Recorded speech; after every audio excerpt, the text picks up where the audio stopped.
Hello students, welcome back.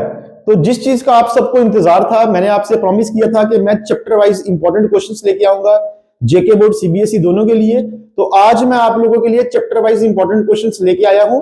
आज जो है मैं आप लोगों के लिए यूनिट 1 रियल नंबर लेके आया हूं। ऐसे ही रेगुलर क्लासेस में आपका मैं यूनिट 2 यूनिट 3 सारे 14 तक सभी चैप्टर्स लाऊंगा। और इसके बाद फरवरी के फर्स्ट वीक से ही जो है चैप्टर वाइज एमसीक्यूज आने भी स्टार्ट हो जाएंगे। आप लोगों ने बस चैनल पर जुड़े रहना है। और हाँ, अगर आप लोग चाहते हो कि मैं इसके मॉक टेस्ट भी आपके लिए लेके आऊं, जैसे साइंस के आ रहे हैं, तो आप लोगों ने कमेंट सेक्शन में लिख देना है, तो मैं आप लोगों के लिए मॉक टेस्ट भी लेके आऊंगा। और इस वीडियो में हम जो रियल नंबर के जितने भी इंपॉर्टेंट क्वेश्चन हैं जो पिछले एग्जाम्स में आए हैं या इस बार आ सकते हैं, हम उनको डिस्कस करेंगे। और आप लोगों ने इसको लास्ट तक देखना है और इसको अच्छे से प्रैक्टिस करना। जो क्वेश्चंस आपको आते हैं उनको आपने अच्छे से प्रैक्टिस भी करना है अपने लेवल पे। अगर आप यही क्वेश्चंस करके जाओगे तो आप लोग अच्छे से अटेम्प्ट कर पाओगे। इसी पैटर्न के क्वेश्चन जो है आपको 26 के पेपर में 17 फरवरी को मिलने वाले हैं। तो चलते हैं हम आज की वीडियो में रियल नंबर पे। तो इसके इंपॉर्टेंट क्वेश्चन से हम स्टार्ट करेंगे। यूनिट 1 रियल नंबर, ये इंपॉर्टेंट क्वेश्चन है आप लोगों के लिए। थोड़ा मैंने इसके इंट्रोडक्शन में लिखा है, डिफाइंस वगैरह बताई हैं रियल नंबर के बारे में। रियल नंबर क्या होते हैं? रियल नंबर, जिन लोगों ने अभी तक ये चैप्टर्स नहीं पढ़े, अगर वो ये वीडियोस देखेंगे तो उनके सारे कंसेप्ट जो है क्लियर हो जाएंगे और एग्जाम में अच्छे मार्क्स लेके आएंगे। इस बात की गारंटी मैं दे रहा हूं। लेकिन उसके लिए ये चीज है कि आप लोगों को इनको डेडिकेशन से देखना है, अच्छे से इसको करना है, तभी जाके जो है आप लोगों का क्लियर हो पाएगा। ठीक है, तो रियल नंबर से set of rational and irrational number. Rational और इररेशनल के सेट को जो है, रेशनल और इररेशनल नंबर के जो सेट को मिला के जो सेट बनता है उसको बोलते हैं रियल नंबर्स। अब what are rational numbers? Rational number क्या है? जिन नंबर्स को हम rational number can be expressed in the form of P by Q. जिन नंबर्स को हम पी बाई क्यू की फॉर्म में लिख सकते हैं उनको बोलते हैं रेशनल नंबर्स। जैसे फॉर एग्जांपल हमारा जीरो जो है रेशनल नंबर है, बिकॉज हम जीरो को लिख सकते हैं 0/1, 1/2, 4/5। तो ये नंबर जो है ये रेशनल नंबर होते हैं। The decimal expansion of rational number is either terminating और नॉन टर्मिनेटिंग बट रिपीटिंग। जो टर्मिनेटिंग होते हैं वो भी रेशनल नंबर होते हैं, और जो नॉन टर्मिनेटिंग बट रिपीटिंग होते हैं, नॉन टर्मिनेटिंग बट रिपीटिंग, वो भी जो है रेशनल नंबर की कैटेगरी में आते हैं। जैसे 10/3 है, जब उसको डिवाइड करेंगे तो 3.333 आएगा, तो वो भी जो है आपका एक रेशनल नंबर है। नेक्स्ट है आपका इररेशनल नंबर। इररेशनल नंबर जिनको हम पी बाई क्यू की फॉर्म में नहीं लिख सकते वो इररेशनल नंबर है। और सबसे इंपॉर्टेंट चीज आप लोगों को पता है, ये प्रूव भी आते हैं। √2 को प्रूव करो इररेशनल है, √3 को प्रूव करो इररेशनल नंबर है। तो ये बहुत इंपॉर्टेंट टॉपिक है आप लोगों के लिए। और एक बात, जो डेसिमल एक्सपेंशन होती है इररेशनल नंबर की, वो नॉन टर्मिनेटिंग, ना वो खत्म होते हैं और ना ही वो रिपीट होते हैं। जैसे फॉर एग्जाम्पल पाई है 22/7, वो जो है इररेशनल नंबर है because it is non terminating and non repeating. जो टर्मिनेटिंग, सिंपल टर्मिनेटिंग है वो रेशनल नंबर है। जो नॉन टर्मिनेटिंग बट रिपीटिंग होते हैं वो भी रेशनल नंबर होते हैं। बट जो non terminating and non repeating या रेकरिंग बोल सकते हो, वो जो है इररेशनल नंबर होते हैं। तो ये कुछ डिफाइंस मैं आप लोगों के लिए लेके आया था। ओके, चलते हैं नेक्स्ट की तरफ, क्वेश्चंस की तरफ चलते हैं। Important questions. अब हम इंपॉर्टेंट क्वेश्चन से सारे क्वेश्चंस हम इस वीडियो में सॉल्व नहीं करेंगे, कुछ टाइप के क्वेश्चन हम करेंगे। बाकी आप लोगों ने प्रैक्टिस है, आप लोगों के लिए आपको अपने लेवल पे सॉल्व करना है। और हाँ, अगर किसी में आपको डाउट आएगा तो आपने कमेंट सेक्शन में मुझे बता देना कि सर जैसे हमें क्वेश्चन में 4 समझ नहीं आया या ये हमसे सॉल्व सेकंड पार्ट नहीं हुआ, तो मैं नेक्स्ट वीडियो जब लेके आऊंगा यूनिट नंबर 2 की, तो इसके जो डाउट्स होंगे आपके वो उस वीडियो में लास्ट में जरूर क्लियर करूंगा। ठीक है, तो चलते हैं। सबसे पहले है आपका find the HCF and LCM of following. तो आपको इन नंबर का एचसीएफ और एलसीएम जो है फाइंड करना है। जैसे फॉर एग्जांपल हम इसमें एक पार्ट करते हैं 26 और 91 वाला सपोज करते हैं। ठीक है, तो 26 और 91, इसका अगर हमें एलसीएम और एचसीएफ फाइंड करना है तो इसको करते हैं। सबसे पहले हम इनके प्राइम फैक्टर्स निकाल लेंगे। 26 2 से करेंगे तो 13 आएगा, 13 से करेंगे तो 1 आएगा। इसके प्राइम फैक्टर्स मतलब है प्राइम नंबर से ही इनको डिवाइड करना है। ओके, और 91 91 7 से जाएगा, 7 13 जा और 13 1 जा। 26 के प्राइम फैक्टर्स हो गए हमारे 2 और 13, और 91 के हो गए 7 और 13। सबसे पहले HCF हाईएस्ट कॉमन फैक्टर, और HCF होता है, जो HCF होता है ना, product of smallest power, product of smallest power of common prime factor, of common prime factor. HCF में आपको एक तो स्मॉलेस्ट पावर देखनी है और किसकी देखनी है, कॉमन प्राइम फैक्टर्स की, जो फैक्टर कॉमन है। जैसे यहां पे भी 13 है, यहां भी 13 है, दोनों कॉमन है, तो इनमें से स्मॉलेस्ट पावर, दोनों की पावर 1 1 ही है, तो दोनों में से कोई भी एक लिख लेंगे तो हमारा HCF आ जाएगा 30। By definition product of smallest power of common prime factor. और उसके बाद इसी में अगर हमें LCM पूछा है, तो LCM की डेफिनेशन होती है, LCM की होती है product of greatest power, product of greatest power of each prime factor, of each prime factor in the factorization. LCM में आपको ग्रेटेस्ट पावर देखनी है और सभी की लिखनी है, तो यहां पे 2 भी आएगा, 7 भी आएगा और 13 भी आएगा। जब हम तीनों को मल्टीप्लाई करेंगे 13 इंटू 7 91, 91 को 2 से करेंगे तो हमारा आ जाएगा 182, ये हमारा LCM आ जाएगा। ठीक है जी। अब लास्ट में एक यहां पूछा नहीं है, लेकिन इनमें एक रिलेशन भी होता है। अगर आपको रिलेशन वेरीफाई के लिए पूछा जाए तो रिलेशन भी होता है, और रिलेशन होता है HCF into LCM। HCF into LCM is equals to product of 2 numbers. ये बहुत इंपॉर्टेंट है। LCM into HCF is equal to product of 2 numbers. 2 numbers वाले केस में रिलेशन होता है, और ये रिलेशन जो है वेरीफाई भी होता है। ठीक है, जैसे यहां पे हमारा HCF आया 30, LCM आया 182, नंबर हमें कौन कौन से दिए थे, 26 और 91, 26 इंटू 91। अगर हम इन दोनों को मल्टीप्लाई करेंगे तो हमारा आ जाएगा 2366, इनको मल्टीप्लाई करेंगे तो भी आ जाएगा 2366। Hence the relation is verified. तो ये रिलेशन आपने वेरीफाई तो करना है अगर आपको क्वेश्चन में पूछा गया होगा।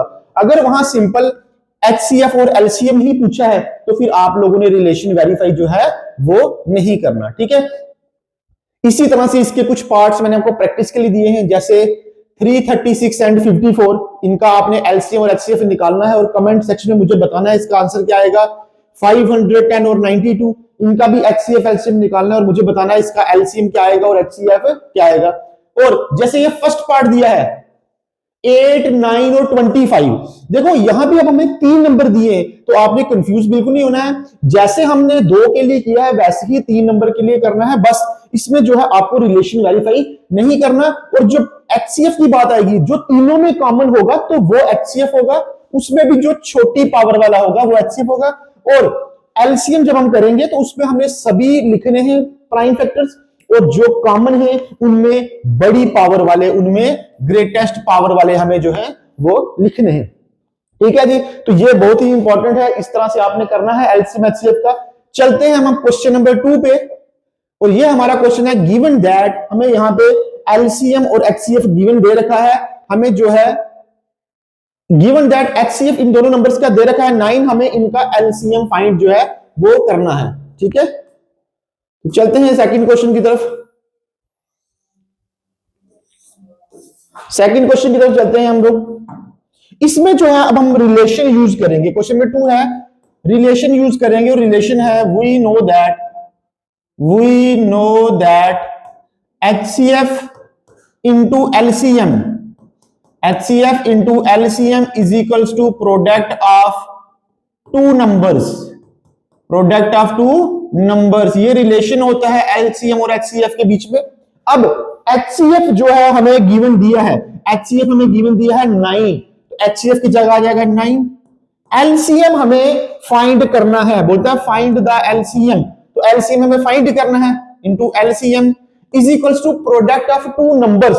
नंबर कौन कौन से दिए, एक दिया 306 और एक दिया 657, तो आ जाएगा 306 इंटू 657, ये नंबर आ जाएगा। यहां से हम LCM फाइंड कर लेंगे, बहुत इजी है। 306 इंटू 657, ये 9 यहां मल्टीप्लाई हो रहा है, तो जब राइट साइड जाएगा तो वहां जाके डिवाइड हो जाएगा, इसको डिवाइड कर देंगे, कैंसिल कर लेते हैं। 9 1 जा 9 3 जा 27, 3 बचेंगे, 9 4 जा 36, 34 इंटू 657। इनको सिंप्लीफाई कर लेना, आपने मल्टीप्लाई कर लेना, और मल्टीप्लाई करके जो भी आंसर आएगा वो आपका आंसर हो जाएगा। 222338 22338 इसका आ जाएगा। आपने मल्टीप्लाई कुछ करके देख लेना है, जो भी आंसर आएगा वो आपने इसमें लिख देना है। इस तरह से आपको क्वेश्चन नंबर 2 करना है। नेक्स्ट क्वेश्चन यहां है, चेक वेदर 6 की power n can and with digit 0 for any natural number n। क्या 6 की पावर n के एंड में 0 आता है? तो इस क्वेश्चन को भी हम करेंगे, थोड़ी देर बाद करते हैं, क्योंकि इसके लिए आपको फंडामेंटल थ्योरम ऑफ अर्थमेटिक चाहिए। तो नेक्स्ट स्लाइड में मैं फंडामेंटल थ्योरम ऑफ अर्थमेटिक आपको पहले समझाऊंगा, फिर हम इस क्वेश्चन पे आते हैं। ठीक है, नेक्स्ट क्वेश्चन है एक्सप्लेन। ये हमें 2 नंबर दे रखे हैं, हमें पूछा गया है बताओ why these are composite number. ये कंपोजिट नंबर क्यों है? देखो, एक होते हैं प्राइम नंबर, एक होते हैं कंपोजिट नंबर। प्राइम नंबर वो नंबर होते हैं जिनके सिर्फ 2 फैक्टर्स होते हैं, और कंपोजिट नंबर होते हैं जिनके 2 से ज्यादा फैक्टर होते हैं। ठीक है, प्राइम नंबर के सिर्फ 2 फैक्टर होते हैं, और जो कंपोजिट नंबर है उनके 2 से ज्यादा फैक्टर होते हैं। तो हम चलते हैं इस क्वेश्चन पे। जैसे फर्स्ट पार्ट है हमारे पास 7 इंटू 11 इंटू 13 प्लस 13, हमें शो करना है why this is a composite number. ये कंपोजिट नंबर क्यों है? तो क्लियरली हम देख रहे हैं कि यहाँ पे 2 टर्म्स हैं, एक टर्म ये है और दूसरी टर्म हमारी ये है। इन दोनों टर्म्स में जो है 13 दोनों जगह है, तो हम 13 को कॉमन निकाल लेंगे, बाकी हमारे पास बचेगा 7 इंटू 11 इंटू ये 13 कॉमन इसकी जगह 1, प्लस ये 13 भी कॉमन इसकी जगह 1 आ जाएगा।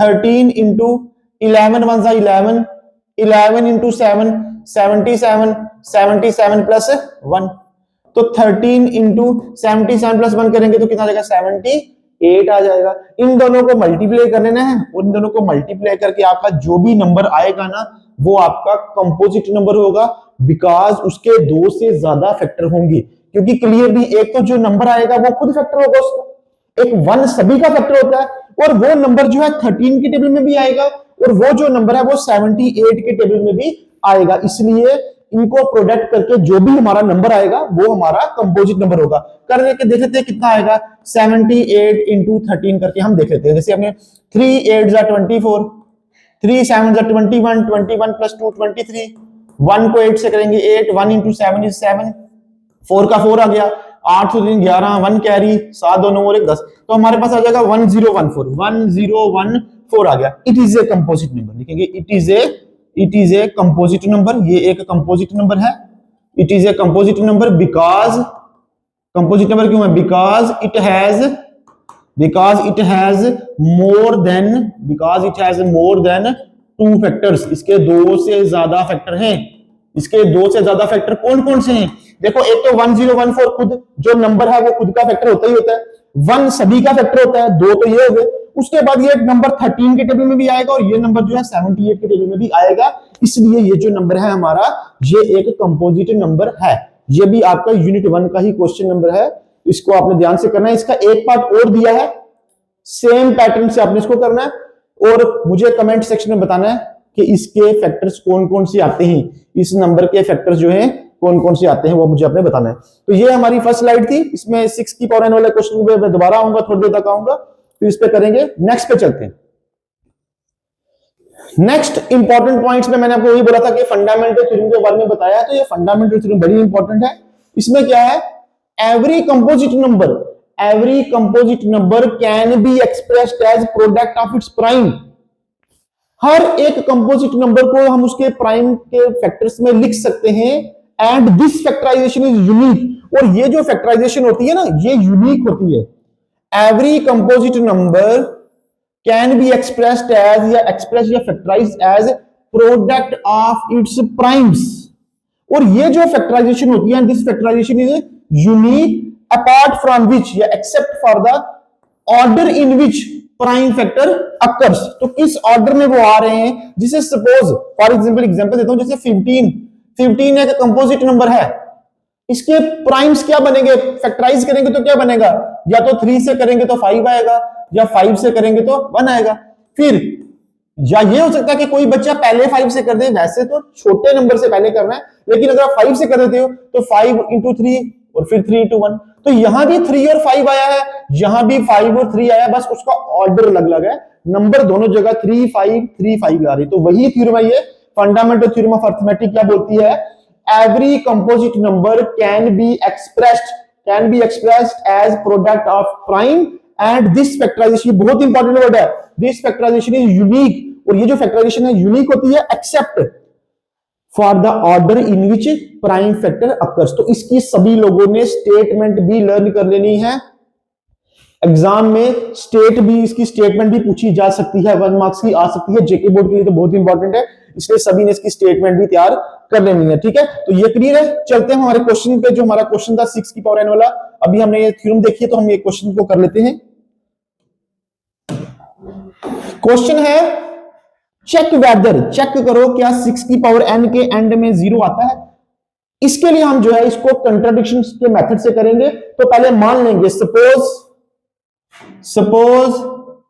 6 की power n can and with digit 0 for any natural number n। हमने पहले मान लिया कि जो है 6 की पावर n है, इसके एंड में 0 आता है। अब अगर किसी भी नंबर के एंड में 0 आए तो वो 10 से डिवाइड होगा, देन 6 की power n is divisible by 10, then 6 की power n is divisible by 10, because कोई भी आप नंबर देख लो, जैसे 650 है सपोज, जिसके एंड में 0 है वो 10 से डिवाइड होता ही होता है, और जो चीज 10 से डिवाइड होती है वो 2 और 5 से डिवाइड होती है, देन 6 की power n is also divisible by 2 and 5, divisible by 2 and 5, because जो चीज 10 से डिवाइड होती है वो 2 और 5 से डिवाइड होनी ही होनी है, बिकॉज जो 10 के प्राइम फैक्टर्स क्या होते हैं? 2 और 5। 10 के फैक्टर्स ही बिकॉज लिख देंगे, because 2 and 5 are the only prime factors of 10, because 2 और 5 ही प्राइम फैक्टर्स है 10 के। बट जो हमें नंबर दिया 6 के फैक्टर होते हैं 2 और 3। ठीक है, तो 6 की पावर n अगर हम दोनों side raise to power n कर देंगे तो 2 इंटू 3 की power n। In the prime factorization of 6,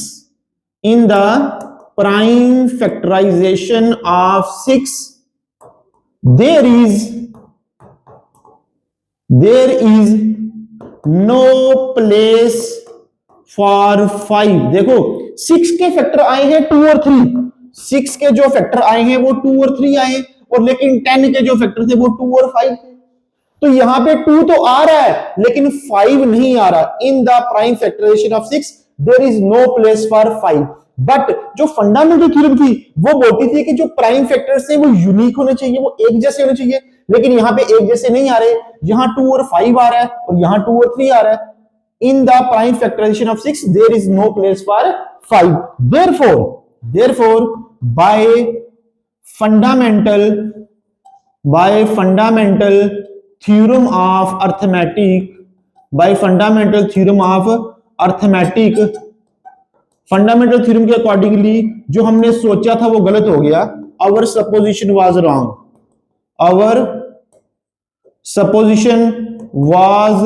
wrong, जो हमने सोचा था वो गलत हो गया। Hence 6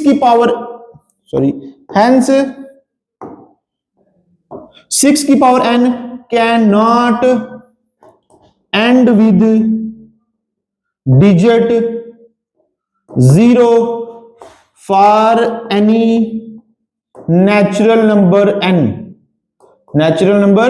n। इसका मतलब 6 की पावर n के एंड में 0 नहीं आएगा। अगर हम कोई भी नेचुरल नंबर ले, 6 की पावर 1 ले लें, 6 की पावर 2 करें, 6 की पावर 3 करें, तो उसके एंड में 0 जो है हमारा नहीं आएगा। आप लोगों के लिए एक वर्कशीट पे दे दूंगा आपको मैं, उसमें आप लोगों ने मुझे करके बताना है कि अगर हमारे पास 6 की जगह 4 हो तो वो कैसे करना है।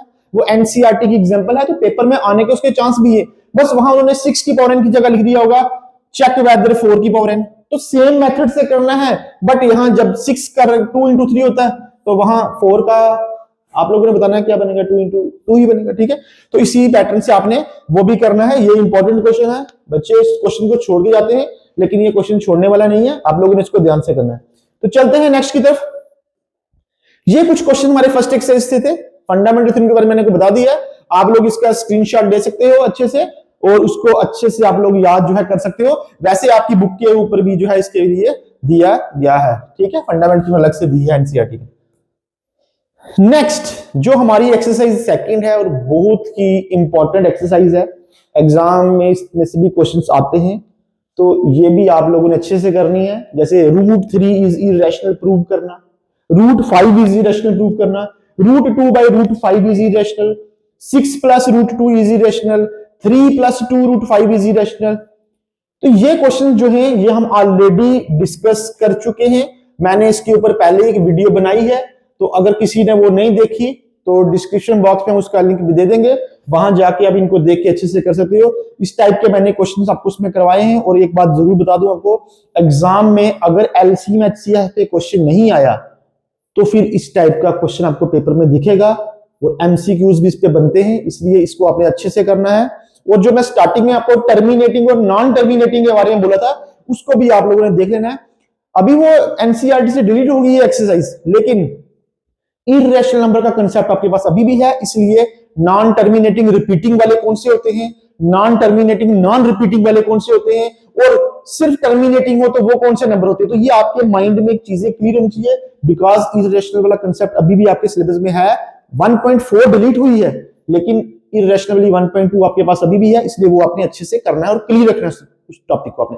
ठीक है, तो ये वाले क्वेश्चन जो आपको वहां मिल जाएंगे। फिर भी अगर किसी क्वेश्चन में आपको प्रॉब्लम आएगी तो मैं आपको नेक्स्ट वीडियो में सॉल्व करा दूंगा। अगर आप उसको ध्यान से देखोगे वहां √3, 6 प्लस √2, 3 प्लस 2 √5 इस तरह के मैंने क्वेश्चंस करवाए हैं। और उसके अलावा मैंने एक ऐसे इस तरह से √5 प्लस √2 इरेशनल प्रूव करना, इस टाइप का भी क्वेश्चन मैंने उस वीडियो में मैंने करवाया था। सिंपल उसी पे हमारी एक वो वीडियो पूरी बनी हुई है। ठीक है, एक यहाँ पे लास्ट क्वेश्चन अभी आपको करवा देता हूं। ये हमारा क्वेश्चन है,